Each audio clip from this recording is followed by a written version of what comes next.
pilotons son agence immobilière avec les NTIC, les nouvelles technologies de l'information et de la communication. Et comment gère-t-on sa relation client? Oui, une relation client, ça se gère, et ça se gère aussi avec des outils. Pour ça, nous avons demandé à Laurent d'animer cette conférence. Je le remercie et je lui donne la parole. Laurent Billet est le rédacteur en chef d'Imo Matin. Merci beaucoup Hervé, bonsoir à toutes, bonsoir à tous. Merci beaucoup d'être restés ce soir courageusement pour cette dernière conférence du Salon Rent. Donc on va essayer de finir en beauté ce très beau salon, cette première édition, en se concentrant vraiment sur les innovations. Que nous réservent demain nos agences dans le monde du pilotage des agences immobilières et de la gestion de la relation client. Donc pour essayer de se projeter dans l'avenir, on a la chance d'avoir 4 experts de la technologie dans les agences immobilières. Donc on va essayer de les travailler, même s'il est un petit peu tard, pour savoir un petit peu ce qui va se passer demain dans nos agences et quels sont les outils qui vont être à votre disposition pour être plus efficaces, plus productifs et répondre vraiment aux attentes des acheteurs et des vendeurs qui sont en perpétuel mouvement et qui sont de plus en plus pointilleux, de plus en plus exigeants et qui veulent, et c'est la vérité, des réponses de plus en plus rapides. Alors, on va commencer par de rapides présentations et puis après on rentrera vite dans le vif du sujet parce qu'on a beaucoup de choses à voir. Donc, à ma droite, nous avons le plaisir d'accueillir Pascal Boulanger. Pascal, bonsoir. Bonsoir. Donc vous êtes le directeur immobilier et cofondateur de meilleuragent.com. Est-ce que vous pouvez en une minute nous présenter votre parcours et nous présenter Meilleur Agent? Oui, alors mon parcours, moi j'ai commencé l'immobilier il y a une vingtaine d'années comme négociateur à Paris. J'ai fait pas mal de choses durant ces années. J'ai à la fois proposé des services aux agences immobilières déjà pour les accompagner dans leur démarche de rentrée de mandat.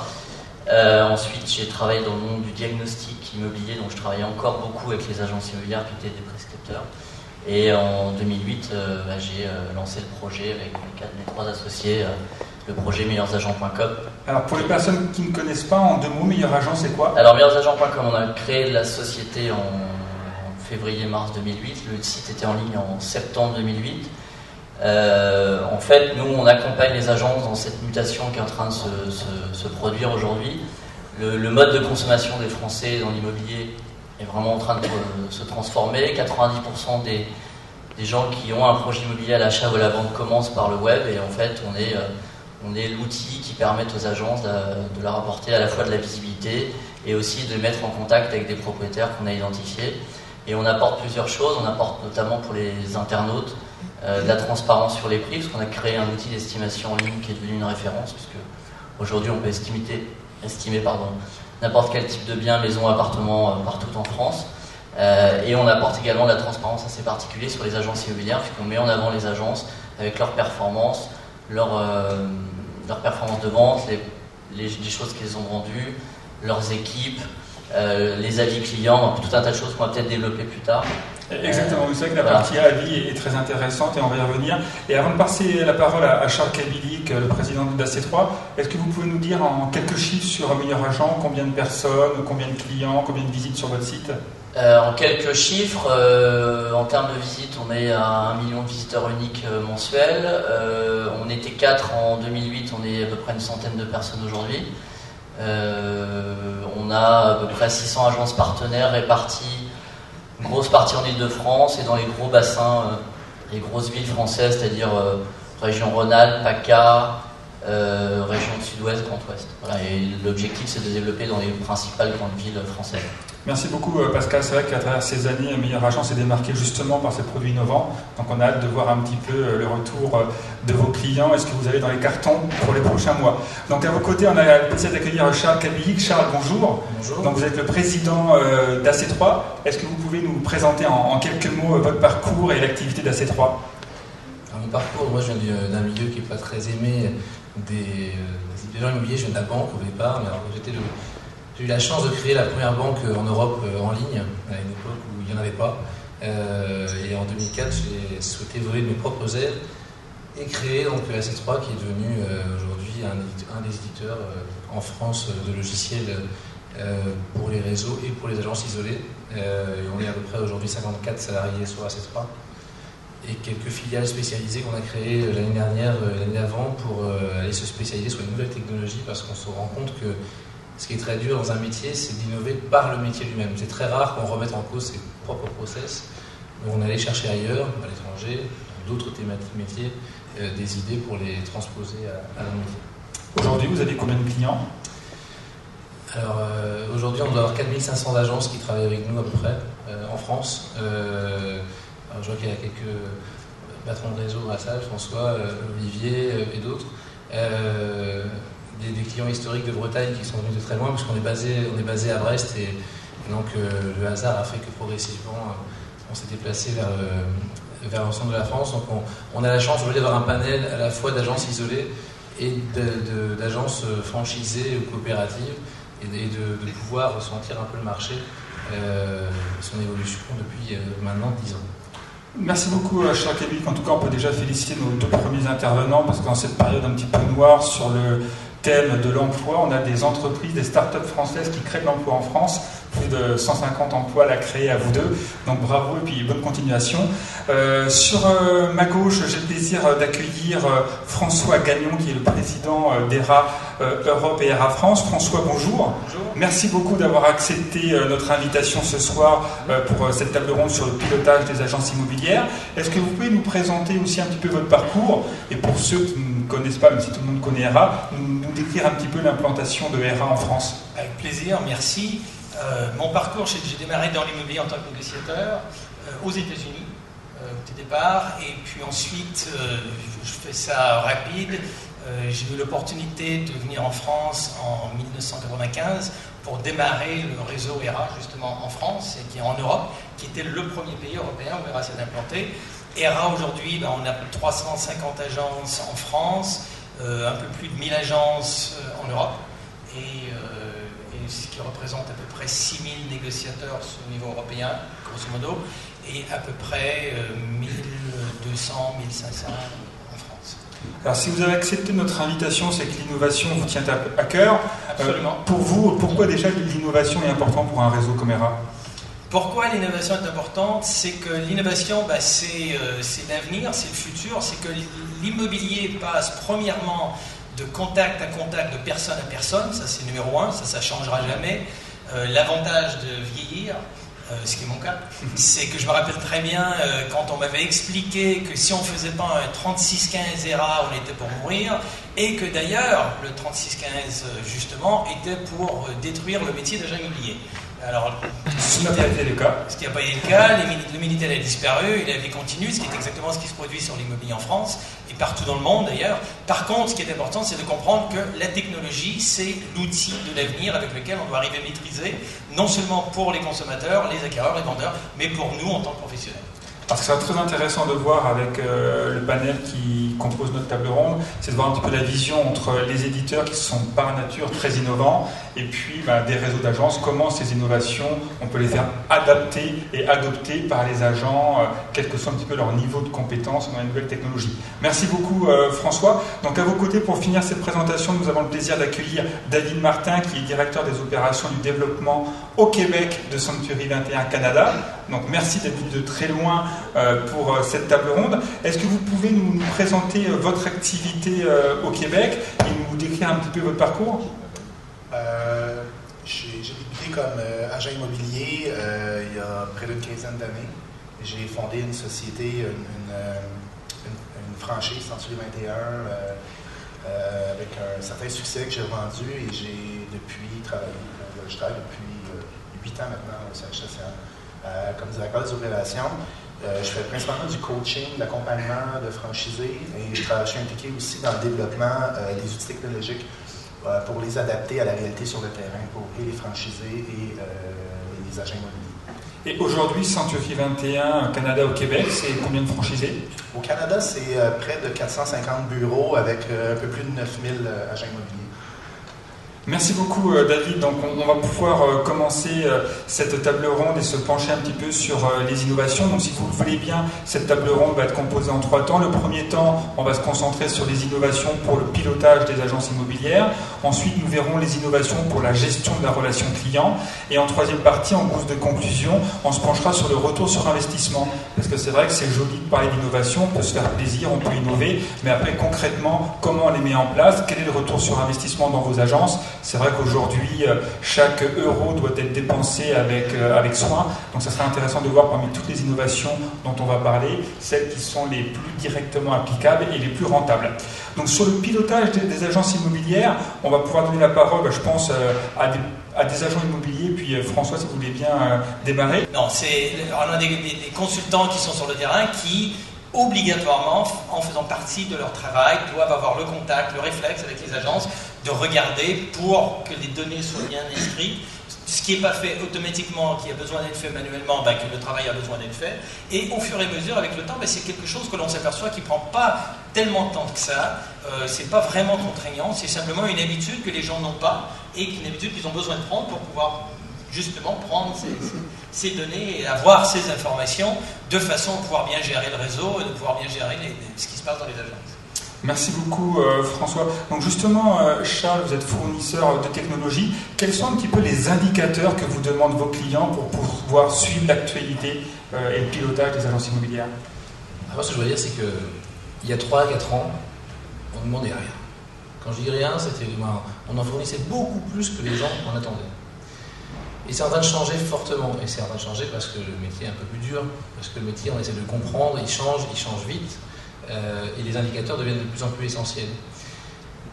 Pour zoomer là-dessus, je voudrais dire une chose. Région parisienne, il y a 3 ans, avec 3 ans et demi, le fichier acquéreur était papier. Aujourd'hui, une agence moyenne a 4000 contacts dans son fichier. Les données, il y a 2 ans et demi, 3 ans, personne ne saisissait ses ventes. Et alors les retraits sur les ventes en informatique étaient faibles. Aujourd'hui, je vois mes agences immobilières, pour une grande majorité, elles saisissent, elles qualifient les ventes, elles qualifient qui a vendu, est-ce que ça a été vendu au prix, pas au prix, et ainsi de suite. Et je sens qu'il y a une maturité qui est en train de venir. Les outils, on a souvent précédé, la technologie a permis des choses. Je prends un exemple simple qui a été mis en place il y a 2 ans chez nous. On fait ce qu'on appelle une synthèse géolocalisée, une synthèse d'activité géolocalisée. Tout est mis sur une carte. Technologiquement, ce n'était pas possible il y a 4-5 ans. Maintenant, un manager dans une agence, il peut dire tous les lundis matin, moi, je vois tous mes négos et je vais lui dire, regarde, tu as tel secteur, tel îlot à prospecter. Très bien, tu n'as pas rentré de mandat, tu n'as pas prospecté, d'ailleurs, tu n'as pas le stock, mais par contre, tu as des clients qui cherchent.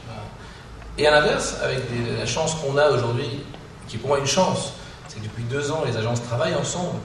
Il y a 3-4 ans, le partage inter-agences était tabou, à part dans les réseaux qui avaient l'habitude de travailler ensemble, le reste ne fonctionnait pas. Mais aujourd'hui, avec les AVP, avec l'inter-agence, le premier groupement qu'on a lancé, c'était en Bretagne, l'agence réunie de l'Ouest, 43 agences ensemble qui travaillaient en indépendant, partager leurs historiques. Mais savoir simplement que le petit copain là, qui est à côté, finalement, lui, il vend dans ce secteur-là, et puis finalement, il vend au prix.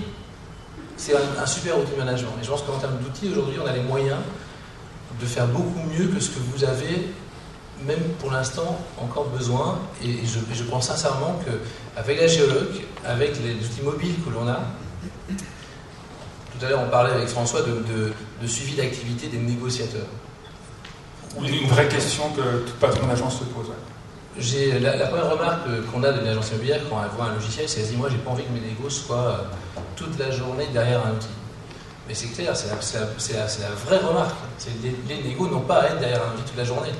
Par contre, ils ont à avoir un outil qui les aide à travailler, à leur dire, tu as une tâche à faire, et à suivre si la tâche a été faite, si elle a été faite dans les temps, si le critère de qualité de service qu'on est en droit de demander à un agent immobilier quand un acquéreur vient, il est suivi. J'ai rappelé il y a 1 semaine, j'ai pas rappelé, j'ai fait une relance bancaire 1 mois après un compromis. Bref, tout ça, c'est des indicateurs qui sont à votre disposition et c'est avant tout un outil de management.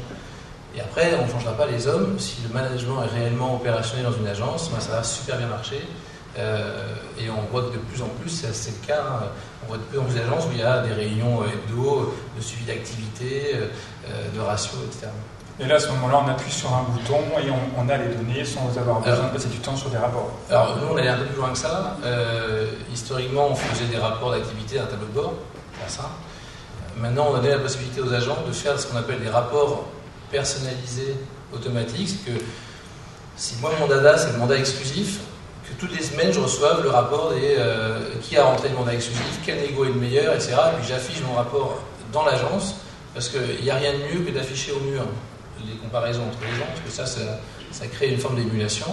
Et c'est vrai pour les prix au mètre carré, c'est vrai pour le ratio de vente, c'est vrai aussi pour les origines de contact, c'est tout bête, mais le nombre d'agences qui vont dire je communique sur ce portail-là et ça marche pas. Et quand on regarde les vrais chiffres derrière, quand on regarde les chiffres de vente avec les origines initiales, on a souvent un décalage énorme.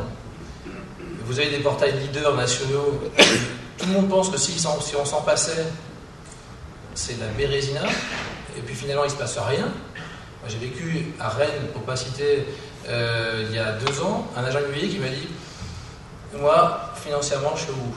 Alors je vais tout couper, un par un, puis je vais voir ce qui va se passer. Puis il a coupé.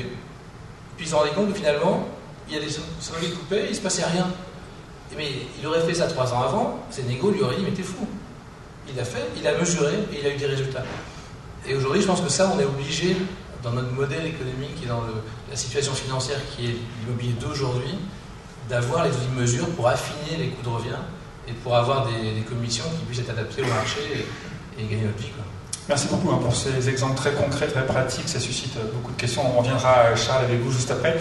David Martin, comme vous entendez un petit peu ces outils de pilotage, est-ce que ce sont les mêmes outils que vous utilisez au Québec ou est-ce que vous avez d'autres outils innovants? En fait, au Canada, les chambres immobilières ou les systèmes MLS offrent leur propre service au système, aux agences immobilières.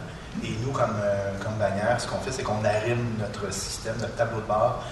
Il y en a une centaine au Canada de chambres immobilières différentes, de MLS différentes, qui sont toutes regroupées sous MLS.ca. Et on utilise cette base de données-là pour être capable de nourrir, dans le fond, notre propre système et donner une valeur ajoutée à nos propriétaires d'agences pour être capable de quantifier et qualifier la valeur de ce qu'ils font hors web ou même sur le web. Pour donner un exemple, on a depuis quelques années, à toutes les semaines, nos agences sont capables d'envoyer à la clientèle un rapport sur chacune des propriétés. Il faut savoir que près de 100% des mandats sont exclusifs au Canada, aux propriétaires sur l'activité web que l'agence a générée. Alors, combien de visiteurs, la source des visiteurs, de où ils arrivent, etc. Ils peuvent eux-mêmes s'en servir pour augmenter ou diminuer l'investissement qu'ils font publicitaire.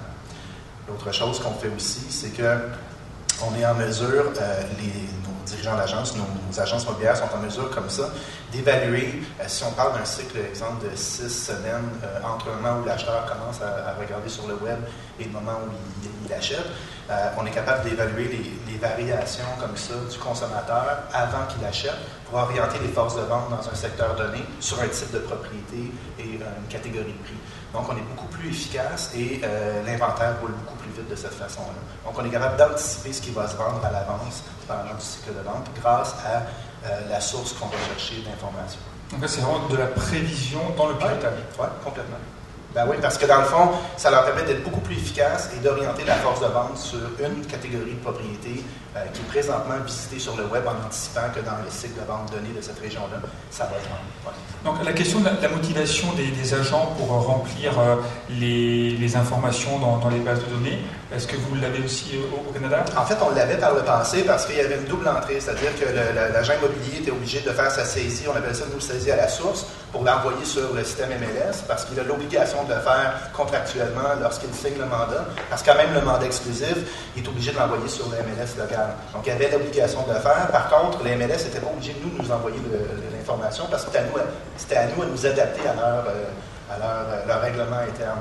Alors, par le passé, il y avait une double entrée. Depuis 6 ans, ce qu'on a fait, on a fait chambre immobilière par chambre immobilière ou MLS par MLS. Et maintenant, on reçoit 100% de l'information. Je vous dirais que dans certains cas, il y a une mise à jour qui se fait à toutes les heures.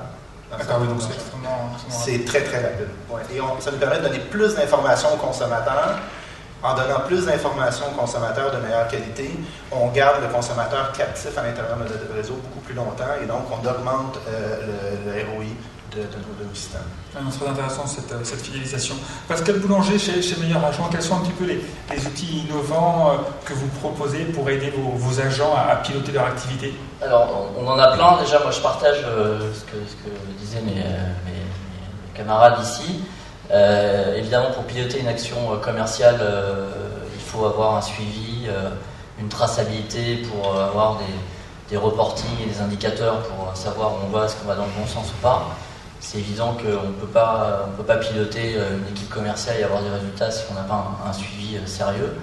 Je pense que pour avoir rencontré pas mal d'agents immobiliers, pas mal de collaborateurs d'agence, on sait bien que quand on est commercial, on a plutôt envie d'être sur le terrain, visiter des biens, aller faire son travail de négociation et on n'est pas forcément enclin à faire du reporting et on n'est pas forcément rigoureux dans cette démarche.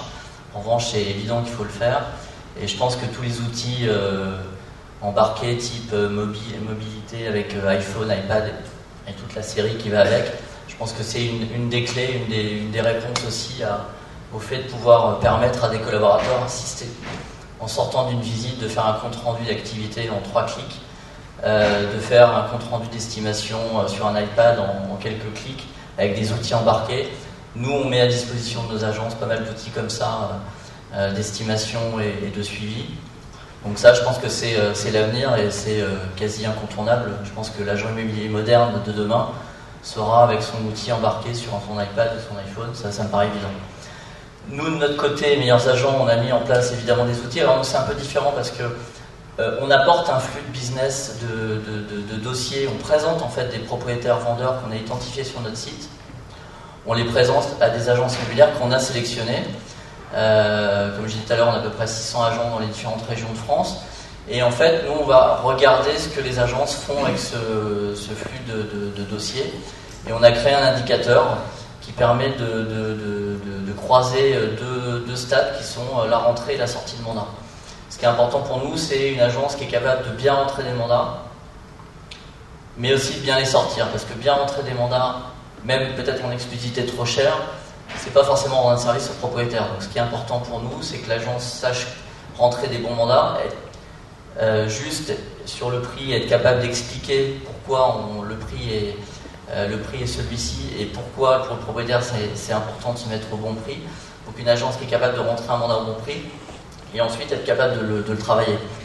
Et c'est vrai que souvent on entend un agent immobilier qui fait du chiffre d'affaires, c'est un bon agent immobilier. Je suis d'accord. Le chiffre d'affaires c'est une chose, mais ce qui est important c'est la transformation qu'on fait sur le flux de dossiers qu'on va travailler. Donc nous en fait on présente à des propriétaires, à des agents immobiliers, des propriétaires qui ont un projet de vente et on va regarder quel est le taux de transformation en rentrée de mandat, quel est le taux de transformation en sortie et on va sortir un indicateur et sur un chiffre on va être capable de regarder où se situe l'agence en termes de performance et même regarder si on décortique ce chiffre, si elle est plutôt performante en rentrée, performante en sortie, et essayer de l'accompagner pour qu'elle travaille mieux en rentrée et en sortie pour faire monter ce chiffre. C'est un chiffre qui quand l'agence rentre, elle est à un niveau 0, elle peut monter jusqu'à plus 100, et si elle sous-performe, elle descend jusqu'à moins 100. Donc c'est vraiment un indicateur qui permet, sur un seul chiffre, de qualifier la performance de l'agence.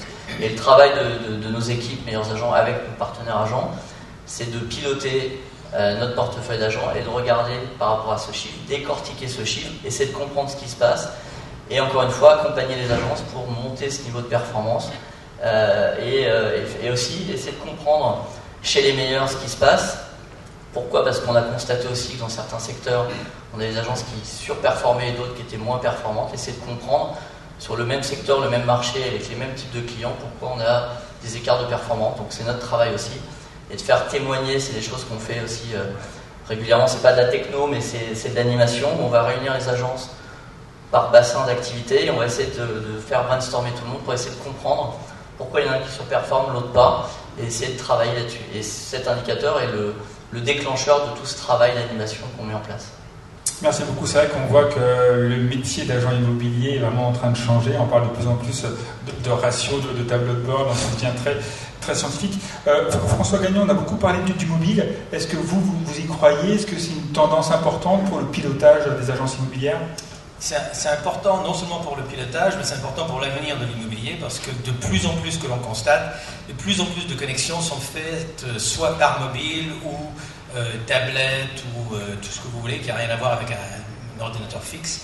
Donc forcément, il faut que les informations soient conçues dans cet esprit. Sachez qu'il y en a beaucoup qui en ont parlé durant justement le congrès de la conférence de 2 jours. Mais au-delà de ça, c'est qu'il faut aussi réfléchir justement à la façon dont l'information est présentée pour l'utilisation sur une tablette ou sur un iPhone, qui n'est pas forcément fait et mis en place de la même façon. Et d'aussi se servir des technologies qui existent, qui peuvent être utilisées pour des tablettes ou des iPhones. Et je prends un exemple tout bête qui est, pour moi, qui est super important. C'est si on regarde les badges, vous avez le code QR qui est sur le badge. D'accord ? Alors, quel est l'avantage et l'intérêt d'un code QR? On parle des nouvelles technologies. Quel est l'avantage et l'intérêt d'un code QR? C'est que le code QR, qui veut dire Quick Response Code, d'accord, veut dire quoi? C'est que le code QR permet de faire le lien entre le physique, le papier, et le virtuel, qui est justement l'Internet. Alors, à quel intérêt? C'est que je peux lier ce code QR à n'importe quoi. Et ça coûte rien, c'est zéro. D'accord? C'est pas un truc qui coûte de l'argent. Alors, je donne un exemple tout bête. Moi qui n'ai pas français, je me promène dans la rue et j'arrive sur une pancarte, un panneau pour un spectacle. Je connais pas le spectacle, je sais pas ce que c'est. Je vois le nom et je vois, je sais pas trop. Je me dis, tiens, ça m'intéresserait de voir. C'est qui le chanteur? C'est quoi la pièce de théâtre? C'est quoi? S'il y a un code QR avec une vidéo qui est liée, je peux prendre mon téléphone, je le scanne, le truc me télécharge, j'ai pas besoin de taper l'adresse mail du machin, du bazar. Je tape, je scanne et ça m'amène directement où ils veulent m'amener. Quel est l'intérêt de l'utilisation dans l'immobilier? Nous, un des trucs qu'on a mis en place, que n'importe qui peut faire, mais qu'on a été les premiers à mettre en place, a été que les codes QR sont obligatoires sur toutes les publicités et les affichettes vitrines des biens des agences. Pour quelle raison? Vous passez devant une agence et vous voyez justement un bien, vous dites, ah tiens, c'est intéressant, mais c'est une photo. J'ai vu justement ici au stand des gens qui avaient des affichettes avec des photos qui tournaient, superbe, c'est magnifique. Nous, on rajoute de ça, on rajoute le code QR, le client dit, tiens, c'est intéressant, et là, je clique dessus, et j'ai une vidéo qui apparaît, qui peut être une vidéo du bien, qui peut être une vidéo de l'agent immobilier qui présente le bien, et ça, ce que l'on voit, c'est dans l'avenir, et on le reconnaît parce qu'aux États-Unis, quand on parle que ce soit du Canada ou les États-Unis, qui sont très friands de ces informations et qu'ils appliquent plus rapidement et plus facilement, pas parce qu'ils sont meilleurs, mais c'est culturellement différent. Ce que l'on voit, c'est qu'une des choses au niveau de la technologie va être surtout la personnalisation de la présentation par vidéo. Donc, d'utiliser, un exemple tout bête, les codes QR, justement, pour que les gens puissent faire des vidéos pour se présenter, pour présenter le bien, pour présenter des informations. Et ça, je peux le voir de n'importe où, en liant le physique qui est le badge, qui est un magazine, qui est une affiche de vitrine, avec ce que je vois sur mon téléphone. Je dis, ah tiens, ça c'est lui, ça c'est le bien, voilà, ça m'intéresse, et je fais un appel, je fais le contact. Donc, là, c'est vraiment bien, on est dans le cœur de l'innovation. Et est-ce que ça prend en France le QR code? Justement, très bonne question. Ce que l'on voit, c'est que ça ne prend pas très très bien. Il y a des endroits où ça prend mieux que d'autres, des villes.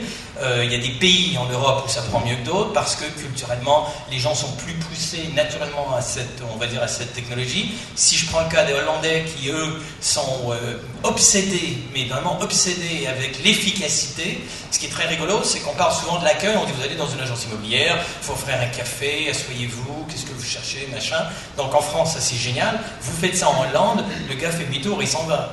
Et il dit, je perds mon temps là, pourquoi je suis ici? Je pensais que vous étiez une agence immobilière. Si je voulais avoir un café, j'irais dans un café, si je viens chez vous, c'est pour voir des biens.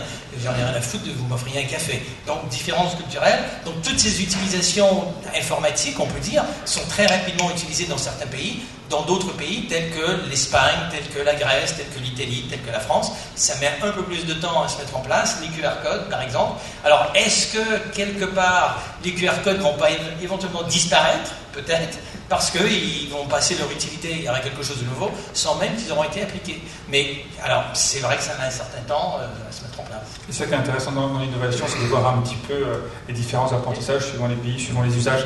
David Martin, au Canada et au Québec, l'utilisation du mobile pour les agents immobiliers, des tablettes est en forte augmentation? En fait, je dirais que c'est synchronisé avec l'utilisation que le client en fait. Moi, comme client, je l'utilise beaucoup. Ça a modifié mon comportement comme consommateur à l'extérieur de l'immobilier. Alors, je crois que l'immobilier ne fait pas exception à cette règle-là. Et plus le consommateur va l'utiliser, plus les agents immobiliers n'auront pas le choix ou on aura le choix de le faire. Ça va dans l'ordre des choses. C'est la même chose que pour le fax ou le scan. C'est un outil supplémentaire technologique qui est offert. Maintenant, on n'a pas vraiment le choix de l'utiliser. Est-ce qu'on l'utilise bien aujourd'hui? On peut se questionner. Moi, je pense que l'immobilier est une des industries qui a le plus à gagner à utiliser la mobilité. Maintenant, l'offre est multiple. Il faut savoir bien choisir et avoir les outils pour calculer le retour sur investissement lorsqu'on choisit une technologie, que ce soit le QR code. Tout à l'heure, j'aurais été curieux de voir dans la salle qui avait un lecteur de QR code. Levez donc la main. Alors maintenant, on a une réponse.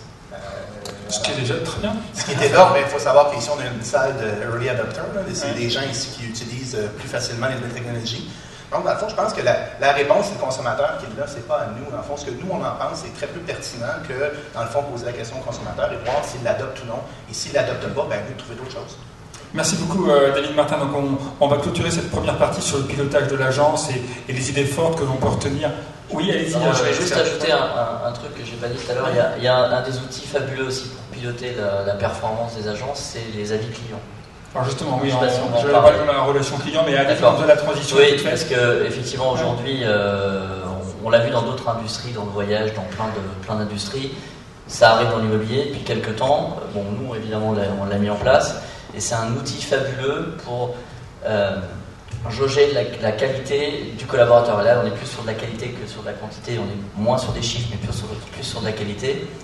Par exemple, nous, chez Meilleurs Agents, chaque collaborateur qui va intervenir sur un dossier qu'on présente à l'agence va être... comment dire, je cherche mon mot. Le client va donner son avis sur le collaborateur, et pas seulement à la vente, c'est-à-dire quand tout le monde est content, quand l'acheteur et le vendeur sont contents. Il va pouvoir donner son avis après l'estimation, c'est-à-dire au tout début, après la vente, et même après la résiliation du mandat. Donc à 3 moments cruciaux dans le processus de vente, le propriétaire, le particulier pourra donner son avis. Et ensuite, on va pouvoir piloter au sein de l'équipe la performance des différents collaborateurs. Et ça, c'est un outil fabuleux. Et on parlait de mobilité qui révolutionne un petit peu la façon de faire de l'immobilier. Les avis clients, c'est un outil aussi qui va révolutionner, qui est en train de révolutionner la façon... et les clients le demandent. C'est-à-dire qu'aujourd'hui, les clients sont en besoin et en demande de donner leur avis parce qu'en fait, ils participent à aider les prochains clients. C'est-à-dire que moi, je donne mon avis sur cette agence ou sur ce collaborateur-là. Je sais que je vais aider le collaborateur derrière, et demain, si je vais faire appel à une autre agence, j'ai envie d'avoir les avis des clients. Alors, c'est vrai que dans la gestion de la relation client et les innovations, c'est une vraie nouveauté. Donc on est tous fans, je pense, des avis sur TripAdvisor pour choisir un restaurant. Par contre, dans le monde de l'immobilier, qui est quand même un monde très concurrentiel, comment se passe la modération? Est-ce qu'il n'y a pas des abus? Comment vous éduquez vos clients et comment vous gérez un petit peu ces avis? Alors, les clients, ils ont la possibilité de dire ce qu'ils pensent. Alors il y a deux aspects. Il y a un aspect... on leur pose des questions fermées, oui, non, et dans ce cas, ça donne une recommandation ou pas. Ils peuvent aussi écrire une information. Évidemment, on va modérer parce qu'il ne s'agit pas de raconter n'importe quoi. Et ce qu'on fait également, c'est qu'on laisse la possibilité à l'agence immobilière de répondre. Et de plus en plus d'agences répondent sur les avis, qu'ils soient négatifs ou positifs. Et on parle beaucoup de e-réputation. C'est vraiment dans l'esprit. J'utilise cet espace-là pour montrer ma performance, et on n'est plus seulement, encore une fois, dans les chiffres. Je vends, j'ai une belle vitrine, j'ai tout ça qui est super, mais j'ai également mes clients qui donnent leur avis. Et nous, on a beaucoup d'agences qui, quand ils vont en rendez-vous d'évaluation pour présenter en fait l'agence, vont présenter les derniers avis clients. Voilà, c'est vraiment un outil fabuleux. D'accord. Et justement, on peut faire un petit tour de table parce que c'est une vraie nouveauté dans l'immobilier. François Gagnon, comment vous réagissez à cette innovation des avis sur les agents immobiliers? Vous trouvez ça intéressant, dangereux, pertinent? C'est très intéressant, ça peut être dangereux, c'est définitivement pertinent, ça c'est sûr. Parfaitement d'accord avec nos collègues, c'est quelque chose qu'il faut faire, qu'il faut absolument mettre en place.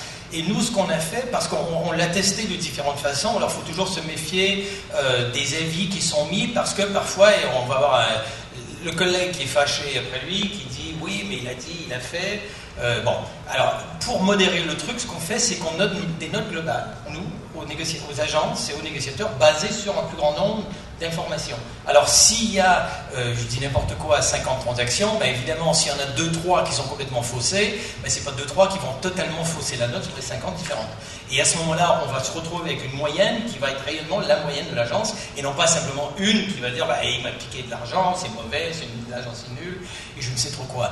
L'autre chose sur laquelle on est en train d'innover, sans part d'innovation, c'est que, en ce qui concerne la publication des informations sur notre site internet, une des choses sur lesquelles on est en train de travailler à mettre en place, c'est que chaque client a un code. D'accord ? Et avec le code client, il peut mettre son avis sur le site. Alors à ce moment-là, on sait et on peut contrôler que c'est réellement l'avis du client qui a été mis et non pas simplement quelqu'un qui est assis sur Google, qui a dit voilà, c'est nul, c'est machin. Et là, ça pourrait être n'importe qui. Je me crée un faux compte Google et là, j'écris n'importe quoi sur n'importe qui. Ça, c'est ce qui se produit. Tandis que si le client a un code qui lui appartient, à ce moment-là, quand l'information est mise, je sais qui a dit cette information. Si c'est mauvais, il faut que l'agence le gère et fasse en sorte de faire un win-back, comme mon collègue Cyril le dit tout le temps, pour arriver justement à mieux maîtriser le fonctionnement et le commentaire qui a été mis du client et à éviter justement les mauvaises notes et les mauvais commentaires. Merci beaucoup François. David, rapidement, au Québec, est-ce que les avis sont arrivés pour les agents immobiliers? Oui, en fait, ce qui est arrivé au Québec, c'est que, on est 7 millions dans une mer de 250 ou 300 millions d'anglophones, on est 7 millions de francophones, ce qui crée un certain mur linguistique et on voyait arriver le raz-de-marée de tous ces sites nord-américains d'évaluation de courtiers ou d'agents immobiliers. Malheureusement, beaucoup d'entreprises se servent de ces outils-là pour noircir la réputation d'une entreprise compétitrice, etc. Au Québec, ce qui est arrivé, c'est étonnamment, ce sont les associations d'agents immobiliers, les chambres immobilières. Donc, l'ensemble de l'industrie s'est lié et ils ont utilisé un format qui s'appelle le QSC, c'est une appellation qualité-service client. Et les agents immobiliers qui désirent le faire peuvent s'abonner à ce service-là, ils le paient. Et il y a un sondage qui est envoyé après la transaction à chacun de leurs clients. Et ils doivent maintenir une certaine note. C'est sur 4, je pense que c'est 3,5 ou 3. Et s'ils descendent en deçà de cette note-là, ils perdent leur qualification. C'est lié à un site web qui est valorisé par les chambres immobilières ou la Fédération des chambres immobilières. Ce qui veut dire que dans le fond, l'industrie au Québec, c'est toute l'industrie qui s'est accaparée de ça pour éviter qu'une entreprise tierce non liée à l'immobilier organisé puisse mal faire le travail qu'on était capable ensemble de faire beaucoup mieux, je pense. Ce qui veut dire que chez nous, on l'a transformé en avantage compétitif plutôt que de subir les contre-coups de quelque chose qu'on ne contrôlerait pas. Merci beaucoup. C'est vrai que c'est un sujet passionnant. On pourrait presque faire uniquement la conférence sur les avis, et comment l'utiliser pour l'immobilier et comment les modérer. On va enchaîner avec les autres innovations. On a encore beaucoup de choses à voir. Charles Kabilik, d'AC3, vous avez dit tout à l'heure qu'en moyenne, les agences immobilières ont près de 4000 contacts dans leur base client, donc c'est assez énorme. Justement, comment elles peuvent utiliser cette base de clients, cette base de propriétaires, cette base de vendeurs, et quelles sont les innovations sur lesquelles vous travaillez pour aider les agents immobiliers à travailler cette base de clients de plus en plus importante? Alors, la base déjà elle se construit, parce que si on regarde bien une agence immobilière, si elle ne gère que ses acquéreurs qui ont signé et ses vendeurs qui ont signé, on est en contact avec 100-150 personnes par an. La réalité des faits, c'est qu'on a beaucoup plus de contacts que ça chaque année. Sur ces sites web, déjà pour commencer, nous on est convaincus d'une chose, c'est qu'il ne faut pas laisser passer les gens et repartir sans avoir, à un moment donné, réussi à capter l'information. Il y a plein de méthodes pour ça, et ça génère à peu près aujourd'hui, en moyenne, pour un de vendeur, 33 à 34% des contacts acquéreurs qui arrivent en agence. Ça ne vous coûte rien, c'est vos contacts qui viennent de vos propres sites, donc c'est gratuit, entre guillemets. Ces contacts-là ne sont pas forcément des acheteurs d'aujourd'hui, ce sont des acheteurs sûrement, mais ça mettra du temps. On sait que le temps moyen de transaction en France actuellement est de 130 jours à peu près, donc il faut être capable de les gérer dans la durée. Et toute la difficulté pour moi du CRM, en tout cas du fichier client, c'est que vous avez plein de clients, le négociateur lui il pense qu'à une chose, c'est comment il va manger à la fin du mois, alors que derrière ça, vous avez un fichier client qui lui a beaucoup plus de potentiel que ça. Vous avez des gens qui ont des projets qui vont arriver dans 6 mois, dans 1 an, et qui ne le savent même pas encore. Je parlais tout à l'heure de workflow et d'animation de prévention. Et surtout, vous avez des acquéreurs qui ne sont pas mûrs, parce qu'ils ne veulent pas travailler avec vous. Ou vous avez des acquéreurs, des gens qui viennent s'inscrire et qui sont en fait des vendeurs, et qui ne veulent pas vous le dire parce que bon, ils s'inscrivent, ils n'ont absolument pas envie de travailler avec l'agence immobilière. Et progressivement, ça vient. Et ce qui est dur dans le process, c'est d'animer ce fichier dans la durée. Parce que si on le fait dans la durée, je vais prendre un exemple simple, la banque. C'est l'endroit où il y a les plus mauvais commerciaux. Ce ne sont pas des commerciaux, ce sont des enregistreurs de commandes. Qu'est-ce qu'ont fait les banques pour contrer ça? Alors certains ont racheté des réseaux immobiliers avec plus ou moins de succès, mais sans boutade. Ils ont industrialisé les process d'animation pour gérer la vie des gens, de leur naissance jusqu'à leur mort. Et ça, c'est possible dans l'immobilier? Et ça, c'est tout à fait possible. On le fait déjà aujourd'hui. Hein. On a des process automatisés d'animation, donc avec des réseaux notamment. Alors, l'agence individuelle, c'est un peu plus dur, il faut le faire sur mesure. Avec des réseaux, on écrit des process avec des process d'animation automatique. On va dire, un mois après la vente, on va envoyer tel document. Après la remise, on enverra autre chose. Et là, on travaille actuellement à tout ce qui est animation du foyer. Parce que moi, je suis convaincu d'une chose, c'est qu'un agent immobilier, il a une mine d'or entre les mains, c'est son fichier. Il y a 5 ans, les gens ne demandaient pas l'adresse mail de quelqu'un. Aujourd'hui, vous demandez tout le temps l'adresse mail. Le portable, c'était pareil. Maintenant, on demande le portable. L'étape suivante, pour moi, c'est de demander les revenus, c'est de demander si on a des enfants, c'est de demander concrètement qui on est et s'intéresser aux gens complètement. Et ça, de le stocker. Parce que pourquoi ? Le métier qu'on fait aujourd'hui, on voit bien qu'il est menacé. Le métier qui consiste à aller chercher un bien sur le bon coin en espérant qu'on va trouver un acquéreur qui n'a pas vu le même bien sur le même bon coin, pas gagné. C'est pas gagné de faire perdurer, surtout dans un contexte où la technologie va apporter à tout le monde, demain c'est dans quelques mois, dans quelques années, la capacité de retrouver l'adresse d'un bien. Aux États-Unis, il y a une application qui s'appelle HomeSnap. On a une photo d'une maison, intérieure ou extérieure, peu importe, et le système va scanner le web et va vous dire où est-ce que le bien est en vente ailleurs, sur quel portail, etc. Alors, dans un marché américain où 95% du marché est professionnel, on ne se pose pas de questions. Dans un marché français, je dis que c'est un peu plus compliqué. Moi, je suis convaincu d'une chose, c'est que si on travaille sur notre fichier, on peut générer du projet. Pour générer du projet, c'est quoi? C'est la prospection terrain. Tu tapes et là, on a des outils pour sauvegarder, pour stocker tout ce qui se passe, toutes les boîtes aux lettres, tous les îlots, les propriétaires, les locataires, etc. Mais c'est aussi animer son fichier en se disant, tiens, le gamin qui avait 8 ans, là, dans 10 ans, tout seul, le système, il va relancer, il va dire, tiens, lui, il va être locataire. Il va être locataire, je vais passer un petit coup de fil, votre fils, il vient quoi? Il a passé le bac, c'est formidable, il va où? Je peux vous accompagner, j'ai une agence qui est pile poil dans l'endroit où il va. Puis il a 20 ans, 22 ans, il va peut-être pouvoir être primo-accédant. À nous d'anticiper ça. Et ça, aujourd'hui, l'anticipation, technologiquement, c'est facile. Et c'est pas le boulot du négo, parce que le négo, il fera jamais ça. C'est peut-être le boulot de l'assistante, c'est peut-être le nouveau boulot de l'assistante, si on réussit à lui retirer du travail administratif et la rendre vraiment assistante commerciale. Mais c'est sûrement le boulot de l'informatique. Et dans les banques, aujourd'hui, pour finir sur l'exemple, 95% de la communication bancaire est automatique, sans aucune validation individuelle. Alors ça, en agence immobilière, on n'est pas encore prêt. Et il y a encore un peu de culture parce que les gens se disent si ça part tout seul, je ne maîtrise pas, ça coûte de l'argent parce qu'on envoie des SMS ou des courriers. Mais cela dit, le retour sur investissement, il est monumental. Et cette base-là de 4000 contacts aujourd'hui, ça peut être 10 000 demain. On se dit à nous qu'aujourd'hui, en faisant de la prospection sur le terrain, on peut connaître totalement son secteur en 2 ans et avoir une vraie base globale sur le sujet. Pour moi, il y a des points importants, c'est coupler le web avec le logiciel, parce que ça, mine de rien, toutes ces données Internet, ça nous apporte énormément de choses.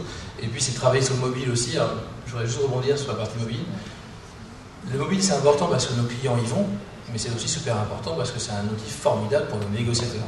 Des professionnels de l'immobilier que vous êtes, François et David, qu'est-ce qu'il en est aujourd'hui des réseaux sociaux? Est-ce que vous les utilisez? Est-ce que vous y croyez? Et quelles sont les innovations sur lesquelles vous allez miser à l'avenir? François, si vous voulez bien nous donner un petit peu votre avis là-dessus. Oui, absolument, avec plaisir. C'est selon le blog immobilier, le réseau RA Immobilier en France, RA France est le premier réseau sur Facebook. On a près de 28 000 fans sur la page RA France, qui existe parce qu'on a beaucoup poussé, ça ne s'est pas fait tout seul, ça c'est sûr, auprès des agences, parce que ce que l'on voit au niveau aujourd'hui, c'est pas Facebook et pas la solution en tout, mais c'est un outil de travail qui nécessite un peu de temps, un investissement de temps qui fait en sorte que ça permet à toutes les agences et au réseau d'avoir un maximum de contacts au-delà de simplement envoyer des infos sur un bien, voilà j'ai un bien, j'ai un autre bien, j'ai un autre bien, mais de réellement rentrer dans la vie quotidienne d'un client, d'un acquéreur, d'un vendeur, pour qu'on en fasse partie,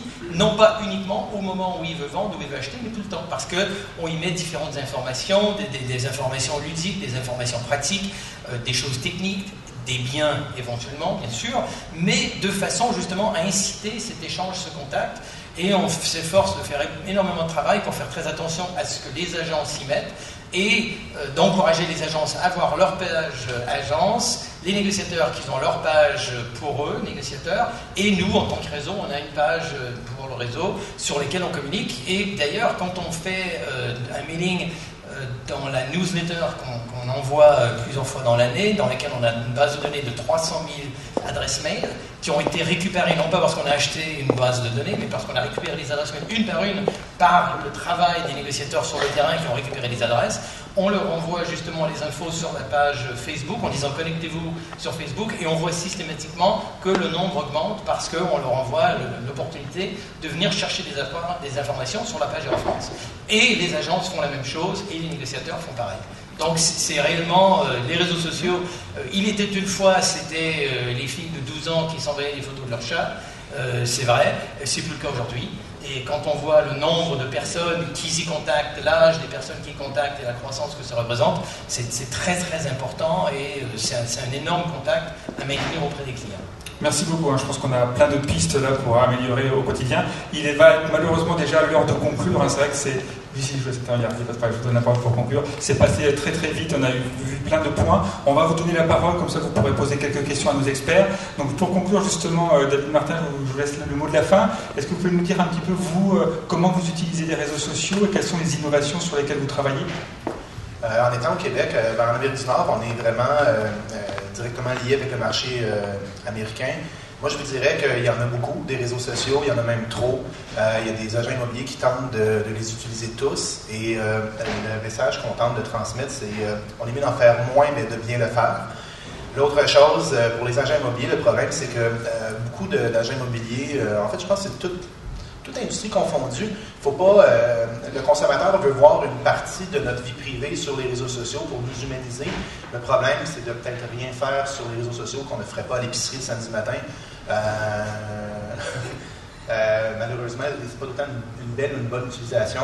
Nous, on a des franchisés qui génèrent jusqu'à 20-30% de leur trafic sur leur site web, que le trafic provient de Facebook. C'est énorme.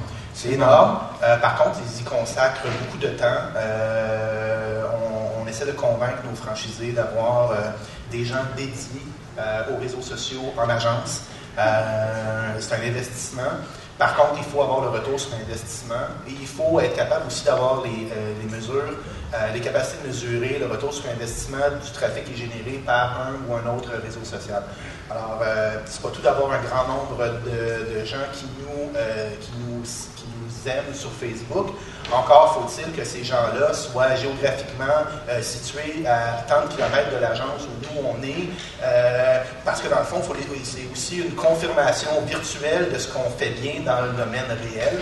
Il faut tout être capable d'ancrer dans le fond ce qu'on fait sur le virtuel dans le monde réel, parce qu'un confirme l'autre et les autres. Toi, c'est vraiment un sujet passionnant et je pense qu'on aura plein de sujets de conversation pour la prochaine édition de Rent sur les réseaux sociaux, parce que 20 à 30% du trafic venant de Facebook, ça montre un petit peu toute l'ampleur et toute la puissance du réseau social. Merci beaucoup pour votre participation. Je rappelle que vous êtes le directeur des opérations et du développement du Québec pour Century 21 Canada. François Gagnon, merci beaucoup d'être venu. Vous êtes le président d'ERA Europe et d'ERA France. Charles Kabilik, merci. Vous êtes le fondateur et le dirigeant d'AC3. Et Pascal Boulanger, merci pour votre participation. Vous êtes le directeur immobilier de meilleuragent.com. Si, tout à fait. Donc maintenant que j'ai ramassé vos intervenants, si vous avez des questions, est-ce que vous pouvez nous les poser? N'hésitez pas. La première est toujours la plus difficile. Oui, une question au milieu.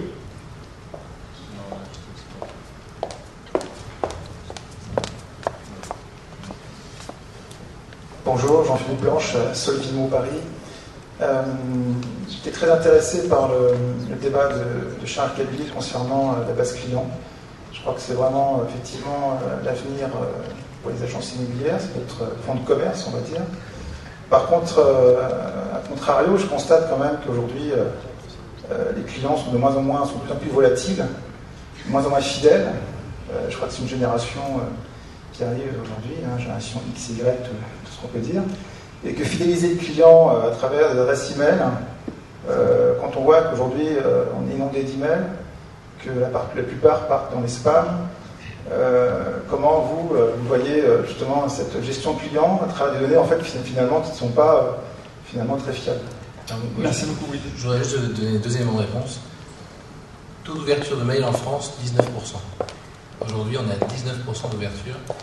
Taux de clic, 3% d'un mail ouvert. On fait le calcul du ratio, il en faut envoyer des milliers pour avoir une efficacité. C'est pour ça que tout à l'heure je parlais d'autres canaux. Ce qui marche le mieux aujourd'hui, d'un point de vue opérationnel, c'est le courrier papier et c'est le SMS.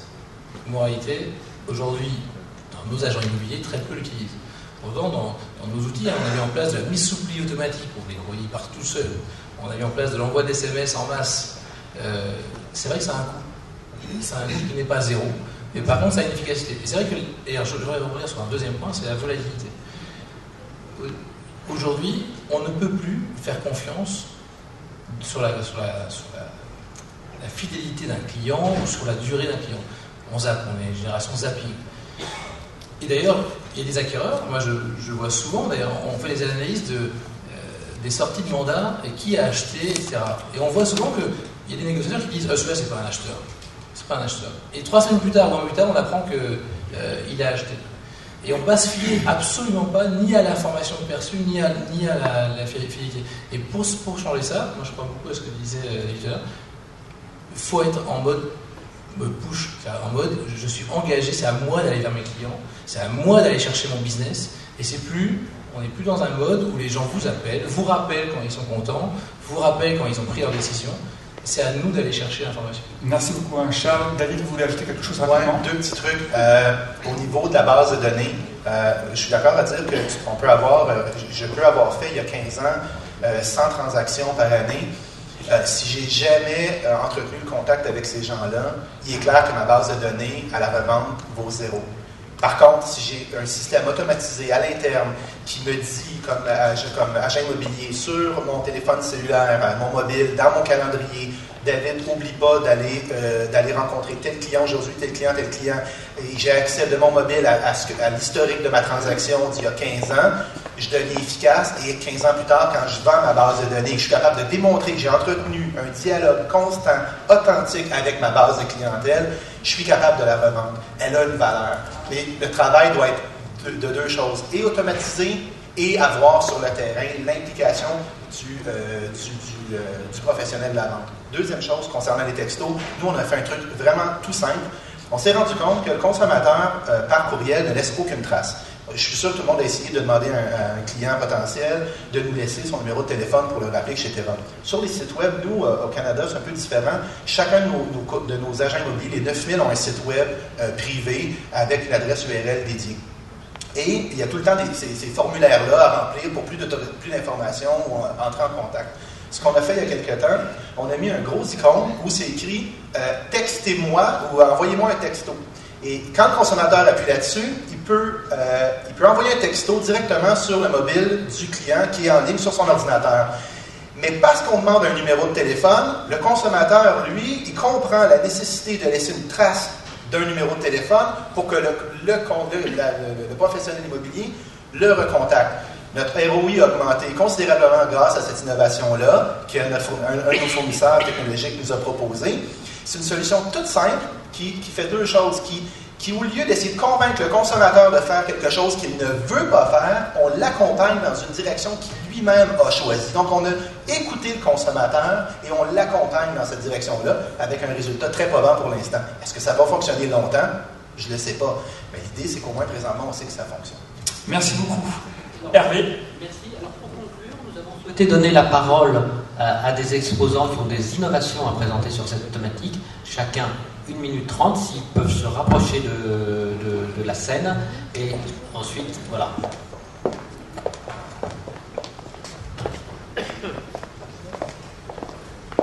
Chacun va dire, va présenter son innovation et vous donner rendez-vous sur le stand. Il faudra aller vite puisque le salon va bientôt faire. bonsoir, Cédric Coussin d'Eskimo.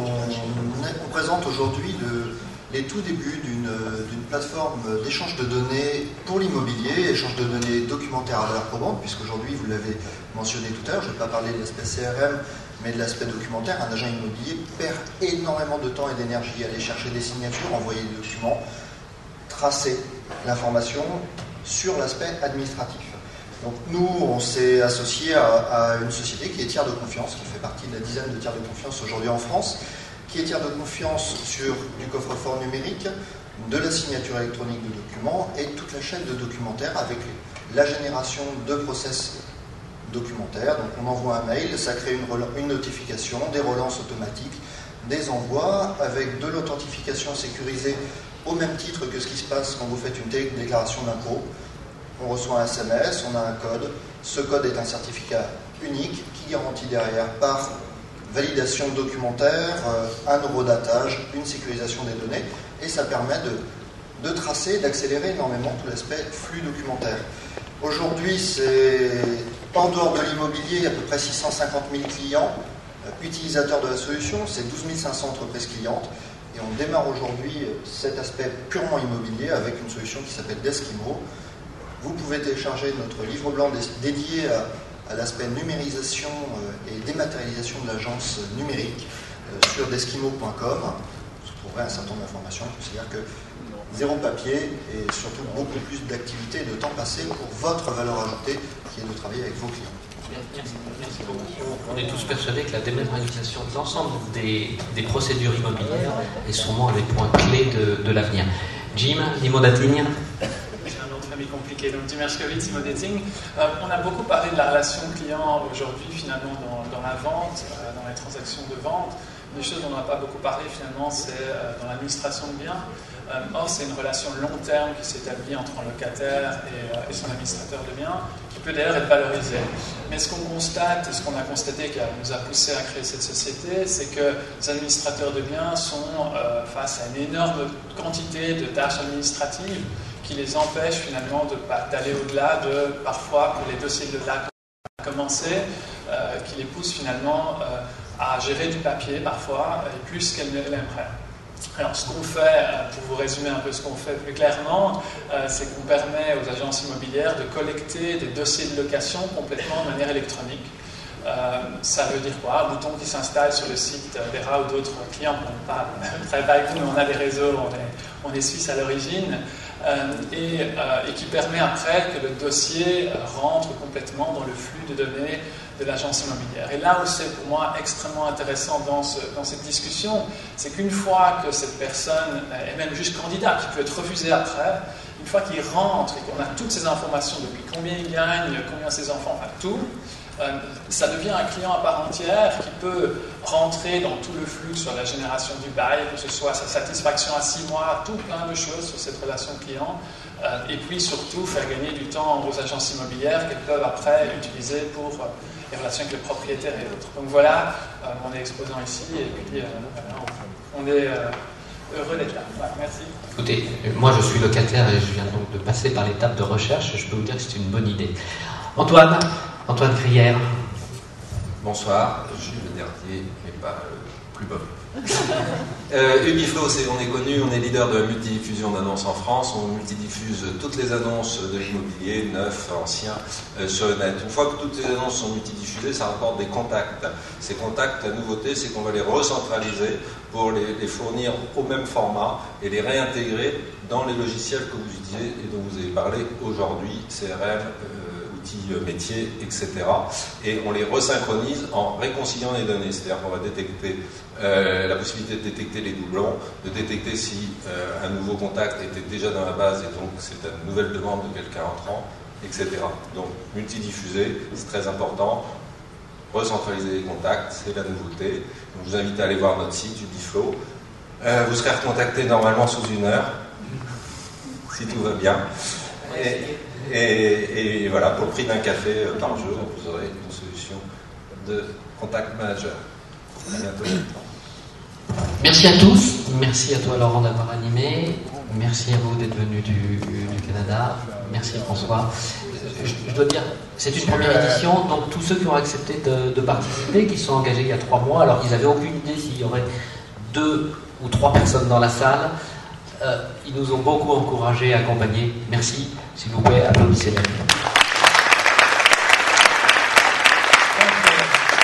C'est important de féliciter Hervé Parent. C'est ce que tu étais pour dire? Ouais, ben, on a tous les deux, je pense, assisté à de nombreuses conventions, conférences, un peu comme celle-ci, un peu partout en Amérique du Nord. Et je dois vous dire que celle-ci, à mes yeux, est une des plus réussies. Et pour une première, je suis vraiment agréablement surpris par la qualité des exposants, les solutions technologiques qu'on y a vues.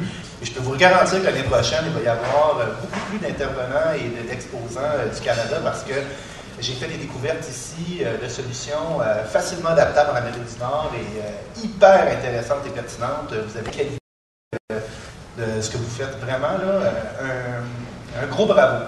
Écoutez, comme je sais que les affaires, ça me va vraiment bravo. Félicitations, Hervé Parent.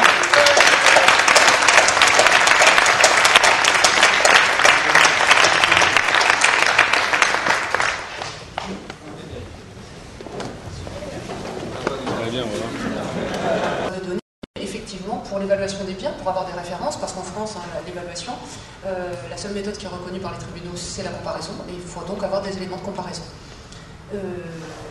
Cette base va être partiellement publique et l'objectif, je dirais, du législateur, c'est d'assurer la transparence des marchés. C'est une grande première en France, où aujourd'hui tout le monde suppute sur la valeur potentielle